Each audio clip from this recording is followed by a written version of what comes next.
দর্শক, আমাদের সহকর্মী মোহাম্মদ হোসাইন এই মুহূর্তে আছেন সংসদ ভবনে। সেখানে জাতীয় সংসদের স্পিকার অবস্থান করছেন এবং রাষ্ট্রপতির পদত্যাগ প্রসঙ্গে আমরা সবশেষ খবর জানতে যুক্ত হচ্ছি সহকর্মীর সাথে।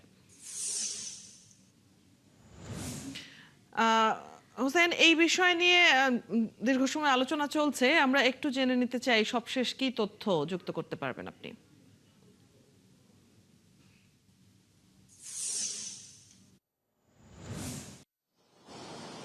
অদিতি, রাষ্ট্রপতির পদত্যাগের যে বিষয়টি সেটি আসলে বেশ কয়েকদিন ধরে নানা জল্পনা কল্পনা চলছে এবং আমরা অনেকটাই নিশ্চিত যে আজকের মধ্যেই পদত্যাগপত্র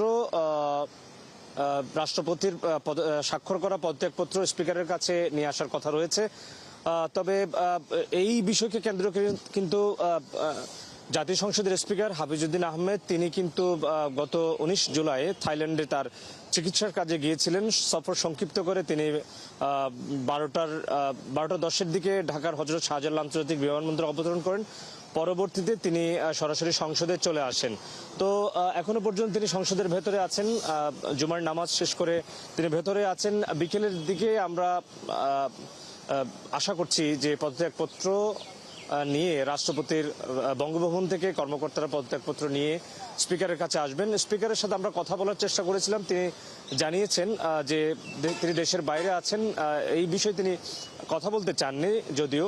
তারপর তিনি জানিয়েছেন যদি রাষ্ট্রপতি পদত্যাগ করেন সেক্ষেত্রে স্পিকারই এই রাষ্ট্রপতির দায়িত্ব পালন করবেন এবং দায়িত্ব নেওয়ার পরবর্তী 90 দিনের মধ্যেই নতুন রাষ্ট্রপতি নির্বাচনের কাজ শুরু করার কথা তিনি জানিয়েছেন।